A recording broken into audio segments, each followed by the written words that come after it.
श्री राम जय राम। श्री राम जय राम। श्री राम जय राम जय राम। श्री राम जय राम।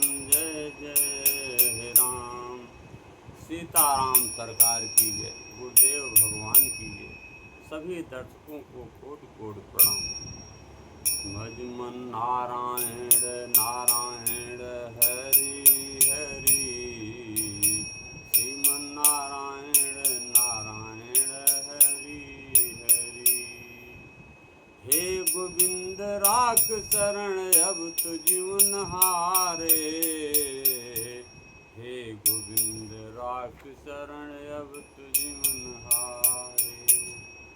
हे गोविंद राख शरण अब तु जीवन हारे। हे गोविंद राख शरण अब तु जीवन हारे। हार रघुनंदन प्राण परीते। तुम दिन जियत बहुत दिन बीते। नीलांबुज श्यामल कोमलांगम। सीता समारोपितु वाम भागम। पाणौ महासायक चारु चापम। त्वमाहि रामं रघुवंशनाथं। त्वमाहि रामं रघुवंशनाथं। कृष्णाय वासुदेवाय हरे परमात्मने। प्रणत क्लेश नाशाय गोविंदाय नमो नमः। यहाँ पर भगवान नीले कमल के समान बांग भाग में सीता मैया, हनुमान जी, लक्ष्मण जी सब विराजमान हैं। उनके सानिध्य में हम आपके समक्ष जो है कुछ कहने जा रहे हैं। इसके पहले कुछ दिन मैं देवी जी का 10-12 दिन में बाहर था, पंजाब, हिमाचल और जम्मू कश्मीर की यात्रा में। उसमें कुछ देवियों के, हिमाचल प्रदेश की 5 देवी और पंजाब के कुछ, इधर वैष्णो देवी का कुछ वीडियो हमने डाला है। अभी फिर हम श्रीमद् भागवत और रामायण से मिला जुला करके और सभी पुराणों का कुछ न कुछ बीच बीच में कहते हुए हम आगे बढ़ेंगे। आज जो है सर्वप्रथम हम भगवान के बारे में कहते हैं कि भगवान के चरित्र को बार बार पढ़िए, भगवान के चरित्र को बार बार कहिए। मंत्र लिए हैं तो ठीक है, नहीं लिए हैं तो नाम ही, जो श्रद्धा हो वही नाम आप कहिए। कह हनुमंत विपति प्रभु सोई। जब तब सुमिरन भजन न होई। कह हनुमंत विपति प्रभु सोई। जब तब सुमिरन भजन न होई। जब भगवान का भजन न हो तभी समझ लीजिए कि हमारे ऊपर बहुत बड़ी विपत्ति आ गई है। सब विपत्ति हमारे ऊपर आ गई है, ऐसा सोच लीजिए। और जब भजन होता रहे तो समझ लीजिए सब आपका बहुत ही अच्छा चल रहा है। साधन और भजन, जब भजन करेंगे तो पहले साधन थोड़ा सा इधर उधर डगमग होगा, जल्दी आपका सहयोग नहीं करेगा, लेकिन कुछ दिन के बाद आपका सहयोग साधन भी करने लगेगा। सब कुछ आपके अनुकूल होगा। पहले सब प्रतिकूल हो जाएगा, सब कुछ आपके प्रतिकूल होता चला जाएगा, कुछ भी अनुकूल नहीं रहेगा। लेकिन धीरे धीरे धीरे धीरे आप अगर प्रयासरत रहेंगे सब कुछ अनुकूल हो जाएगा। भगवान किसी से शत्रुता भी नहीं रखते हैं। भगवान का कोई न शत्रु होता है न कोई मित्र होता है। जैसे उदाहरण के तौर पर हम आपको बताएं, इंद्र एक बार बहुत कुपित हो गए, बहुत वर्षा कर दिए, भगवान उनके ऊपर रुष्ट हुए, लेकिन फिर ठीक हो गए। बाली कि देखिए तुरंत उनके पुत्र को ही युवराज बना दिए भगवान और बाली को भी मोक्ष धाम दे दिए। सुग्रीव के भी ऊपर नाराज हुए लेकिन फिर ठीक हो गए। रावण के ऊपर इतना कोपित हुए, सब कुछ हुआ, उनका मृत्यु भी कर दिए लेकिन अपने धाम भेज दिए। तो भगवान बहुत ही निर्मल दिल हैं और निर्मल उनका मन है और निर्मल मन को ही वो चाहते भी हैं। इसलिए निर्मल मन से भगवान में लग जाइए, सब कुछ मिल जाएगा। किसी प्रेरणा से नाम जप कर रहे हैं तो छोड़ना नहीं। अगर कोई प्रेरणा भी है, कोई बता दिया है कि ऐसा करने से ऐसा हो जाएगा, तो छोड़ना मत, उसमें लगे रहिएगा। आज नहीं तो कल वो ठीक होगा। निरंतर जप करिए, निरंतर जप करते रहिए। आनंद नहीं आए, आनंद आए तो भी जप करते रहिए। संकट आएगा, विपरीत स्थिति आएगी, नाम जप में दिव्य ज्ञान भी प्राप्त हो जाएगा, सब कुछ होगा, लेकिन संकट और विपरीत स्थिति आपके पास आएगी, ये भी समझ लीजिए। लेकिन जो कुछ आए उसको यह सोचिए कि हमारा कर्म है, हमको कर्म तो भोगना ही पड़ेगा, इसलिए कर्म समझ करके उससे आगे बढ़ते रहिए। संसार की तरफ आकर्षित होंगे तो भजन से दूर होंगे, और संसार से थोड़ा दूरी बनाएंगे तो भजन की तरफ जाएंगे। ये दोनों चीज़ आप समझ लीजिए। भगवान के नाम में हमेशा निष्ठा रखिए, हमेशा निष्ठा रखिए। निष्ठा रखेंगे तो धीरे धीरे आपका संकल्प हो जाएगा। भजन न के प्रति संकल्प हो जाए। 1 माला, 2 माला, 5 माला, 10 माला, जो आपसे हो सके उतना करिए। हम नहीं कहते हैं कि शुरू से ही आप लग जाइए। आप देखते हैं कुछ लोग माला जपते ही नहीं, माला लेते ही नहीं हाथ में, तो क्या वो नहीं करते? जप करते हैं, क्योंकि उनको माला नहीं, माला की गिनती नहीं करना है, उनको भजन करना है। वो निरंतर करते रहते हैं और एक स्थिति ऐसी आती है कि मन में उनके चलने लगता है, मन में ही चलने लगता है। तो बीच में नहीं छोड़ना चाहिए। शुरू में तो निर्धारित आप कर लीजिए 2 माला, 4 माला, 10 माला, 14 माला, 16 माला, जो गुरु बताएं। भगवान से प्रार्थना कि प्रभु मुझे मार्ग दिखाइए, भजन में हमको लगाइए, तो धीरे धीरे प्रभु आपकी सहायता करेंगे। प्रकृति भी आपकी साथ देगी। नाम की निंदा करने वालों से दूरी बना लीजिए, क्योंकि जब नाम के नज़दीक आप जाएंगे तो नाम की निंदा करने वाले बहुत सारे लोग आपसे मिलेंगे और बुराई ही करेंगे। तो शंकर और भगवान और गुरु की निंदा करने वाले, नाम की निंदा करने वालों से बहुत दूरी बना लेना चाहिए। जितनी दूरी हो सके उतना बना लेना चाहिए। कहना कुछ नहीं चाहिए, नाम को ही गुरु मान लीजिए। नाम का किसी से तुलना नहीं किया जा सकता है, ये भी समझ लीजिए। आप कभी तुलना करते हैं कि नाम से इसकी तुलना उनकी, ऐसा कुछ भी मत करिए, कभी मत करिए। नाम को ही सर्वश्रेष्ठ समझ करके अपने मन में अभ्यास के द्वारा लगे रहिए। हार मत मानिए, हार कभी मत मानिए। साधन भक्ति, नवधा भक्ति देखिए भगवान ने शिवरी को बताया था। किस प्रकार से आप जो है उस भक्ति को अपने मन में रख करके एकदम आगे बढ़ते रहिए। बेखरी वाणी से ही शुरुआत करिए, धीरे धीरे सब कुछ ठीक होता चला जाएगा। इसके बाद जैसे हम श्रीमद् भागवत हमेशा कहते थे, आज भी मैं श्रीमद् भागवत पुराण कहूँगा। इतना दिन तक तो हम देवी के विषय में थे, आप लोग वीडियो देखें, लेकिन अब श्रीमद् भागवत मैं शुरू कर रहा हूँ। उसमें इसके बाद सावन आने वाला है, तो शंकर जी का कुछ चरित्र हो सकता है, 12 शिवलिंग हैं, उसके बारे में हम चर्चा करेंगे। लेकिन श्रीमद् भागवत आपका निरंतर चलता रहेगा और उसमें सारे पुराणों का कुछ न कुछ तत्व आता रहेगा। बीच बीच में हर पुराण का कहीं न कहीं कुछ आता रहेगा। हम प्रयास करेंगे। इसलिए आज जो है द्वारिका में श्री कृष्ण का स्वागत और द्वारिका गमन। भगवान जब यहाँ से पांडवों को विजय दिला दिए, यज्ञ कर लिए पांडव लोग, भीष्म पितामह जी भगवान के धाम चले गए, सब कार्य यहाँ अच्छा हो गया। यहाँ तक कि परीक्षित जी जो गर्भ में थे उनकी भी रक्षा भगवान ने किया। और कुंती को उपदेश भी दिया। सब कुछ करने के भगवान जब चल दिए अपने यहाँ, तो युधिष्ठिर को ऐसा लगा कि इनकी कुछ सुरक्षा किया जाए। तो सुरक्षा के लिए बहुत सारे अपने सिपाहियों, हाथी घोड़ा जो हो सका इनसे दिए, और उसके साथ में भगवान चल दिए। बीच बीच में रुकते थे, पानी पीते थे, खाना खाते थे, जो होता था फल फ्रूट खाते थे प्रभु। धीरे धीरे जब पहुंच गए, द्वारिका धाम पहुँचे। जब द्वारिका धाम पहुँचे हैं, तो वहाँ पहुँचने पर तो उनको किससे मिलना है? प्रजा से। पहला प्रजा से मिलना था, सारी प्रजा से। दूसरा वासुदेव, बलराम, प्रद्युम्न, अक्रूर और उग्रसेन से। और तीसरा जो है रानियों से। और चौथे जो मिलने वाले थे उनके भक्त थे।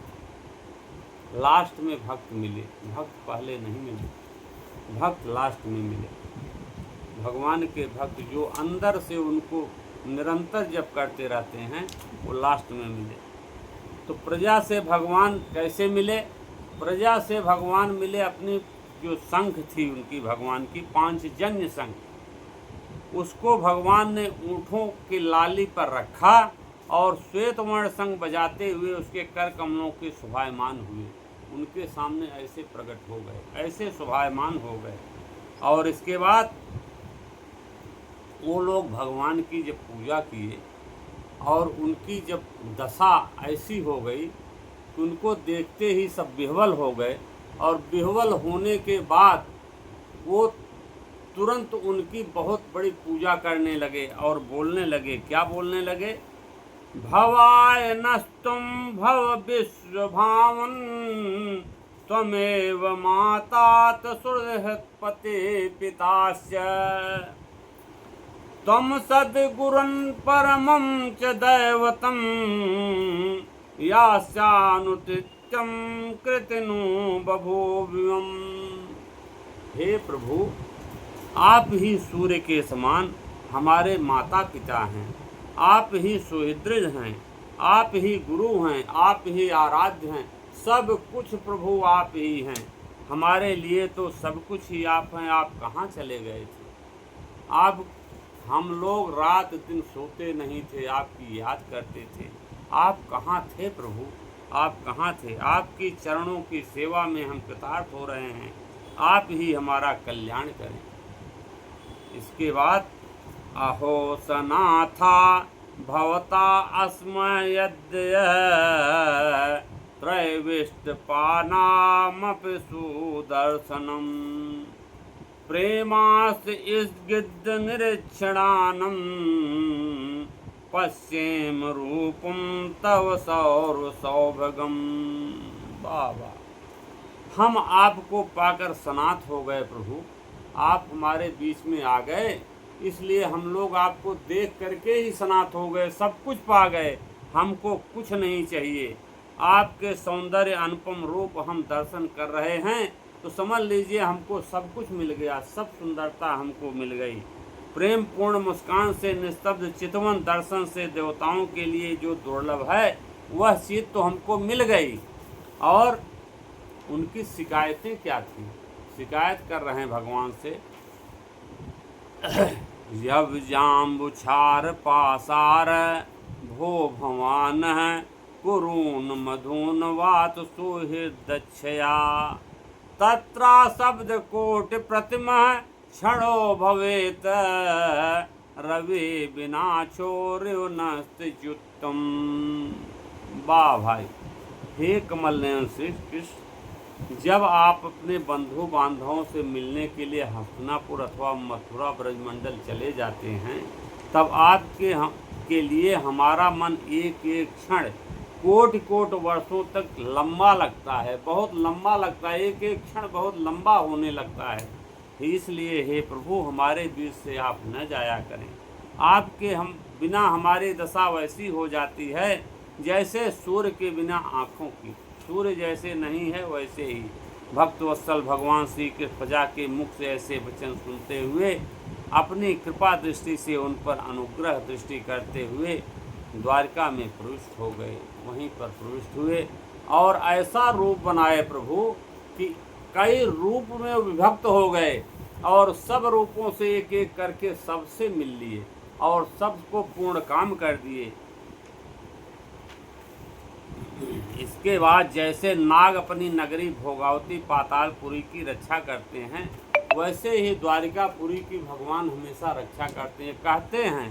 कहते हैं कि आप लोगों को चिंता करने की ज़रूरत नहीं है, हम हमेशा इसके रक्षा में रहते हैं। हम यहाँ भी रहते हैं, वहाँ भी रहते हैं। तो लोग बोलते हैं प्रभु कैसे यहाँ भी, कैसे वहाँ भी। तो बोले देखिए, अभी आप लोग देखे होंगे कि आप लोगों के समक्ष सबसे हम मिल रहे थे। तो कैसे मिल रहे थे? तो हाँ, सब लोग आश्चर्यचकित हो गए और कहने लगे हाँ, सुरक्षा तो हमारे यहाँ है और दूसरे आप सबसे मिल रहे हैं, ये बहुत अच्छी बात है। उदार शिरोमणि वासुदेव, अक्रूर, उग्रसेन, तब इसके बाद ये लोग मिले। सभी लोग, प्रद्युम्न, चारुदेश, जामवंती नंदन, सभी लोग कृष्ण से आकर के मिले।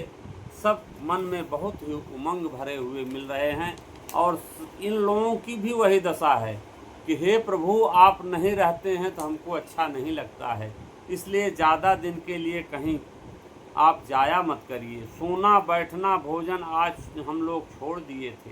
प्रेम के आवेग से उनका हृदय, उसी समय सबका हृदय उछलने लगा, मंगल सगुन होने लगा। हे प्रभु, कहीं आप मत जाया करिए।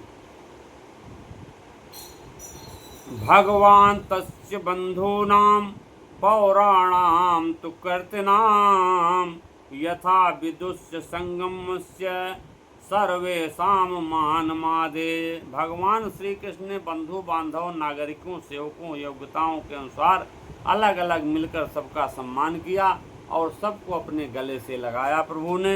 इस प्रकार एक एक करके सबको प्रभु ने मिला, कोई ऐसा नहीं था जिसको प्रभु जी ने नहीं मिला।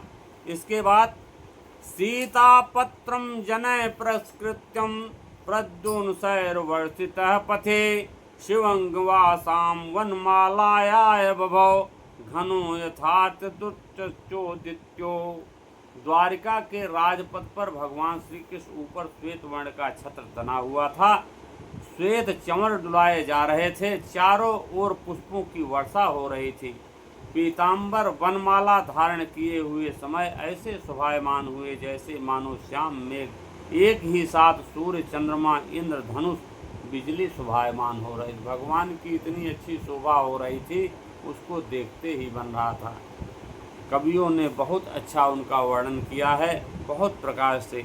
भगवान सबसे पहले माता पिता के महल में गए और आनंद से देवकी और सातों माताओं के चरणों में सिर रख करके प्रणाम किया और एक एक करके सबके गोदी में भगवान बैठ गए। कई रूप बना लिए और सभी के गोदी में प्रभु जी बैठ गए और माताओं के आंसू से जो है, आँखों से अश्रु की धारा बह निकली। सभी माताएं रोने लगी। भगवान बोलते हैं कि हम तो आए हैं आपको सुख देने के लिए और आप लोग रुदन कर रहे हैं, ये कैसा है?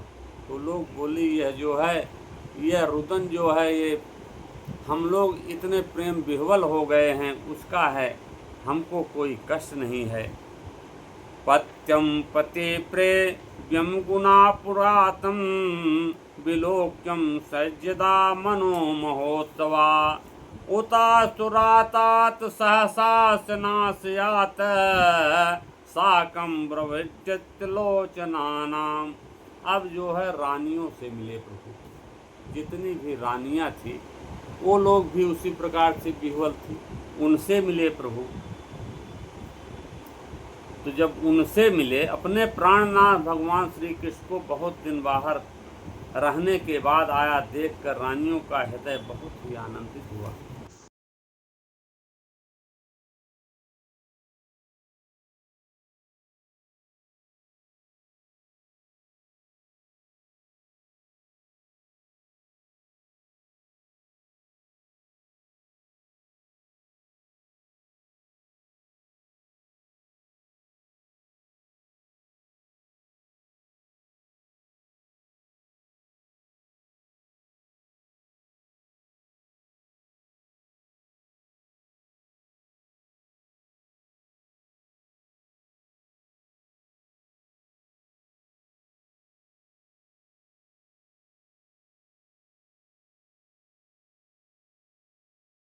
पति के प्रवासी होने का ग्रहण किया, उस समय उनके मुख और नेत्रों में लज्जा छा गई। जब सभी लोग देखने लगे यह दृश्य तो लजा गई, बहुत ही शर्मा गई और शर्मा करके कहती हैं कि हे प्रभु, हमको हमेशा ही ऐसे ही आप झुकाते रहते हैं। हम लोग तो आपके लिए इतनी विह्वल रहती हैं, लेकिन आपको हमारी कोई चिंता नहीं रहती है प्रभु। तो भगवान ने कहा ऐसा नहीं है, ऐसा होता तो हम क्यों आते यहाँ। तो प्रभु जी ने, यद्यप भगवान श्री कृष्ण एकांत की सर्वदा ही उनके पास रहते थे, भगवान ने कहा मैं तो हमेशा एकांत में रहता था, आज ऐसे आप लोग झुंड के झुंड आ गए गिरते पड़ते कि आपने अपने प्रभुत्व को खुद ही खो दिया है, इसमें हमारी कोई गलती नहीं है। यद्यप्यास्यो पार्वगतो रहो गतः याश्चाम तस्या सिंह सोर्णमं नमं पदे पदे काभिर्मेतं तत्पदा ज्वलन्ति यच्छेर्जाहात् कैर्चित्तः। यद्यपि भगवान श्री कृष्ण एकांत में सर्वदा ही उनके पास रहते थे, तथापि उनके चरण कमल उन्हें पद पद पर नए नए जान पड़ते थे। भला स्वभाव से ही चंचल लक्ष्मी, जिन्हें एक क्षण के लिए कभी नहीं छोड़ते, उनकी सन्निधि में स्त्री की तृप्ति हो कैसे सकती है। जैसे वायुवासों में संघर्षण से दानवा नल पैदा जला देता है, वैसे पृथ्वी के भार रूप शक्तिशाली राजाओं के परस्पर फूट से डालकर बिना शस्त्र ग्रहण किए ही भगवान श्री कृष्ण ने कई अक्षौणी सेना को एक दूसरे से मरवा डाला। इसके बाद आप भी उपराम हो गए। साक्षात परमेश्वर ही अपनी लीला से इस मनुष्य लोक में अवतीर्ण हुए थे।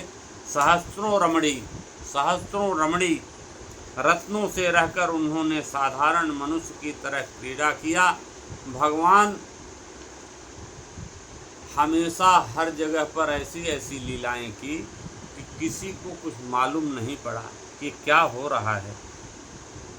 जिनकी निर्मल और मधुर हंसी उनके हृदय से उन्मुक्त भावों से सूचित करने वाली थी, और जिनकी लचीली चितवन से चोट बेसुध होकर के विश्व विजयी कामदेव से धनुष के परित्याग कर देते थे, कितने ही अक्षौणी सेना भगवान को देखने पर ही निर्जीव हो जाते थे। ऐसे जितनी सेना सामने आती थी, आधा बल तो भगवान ऐसे ही देख कर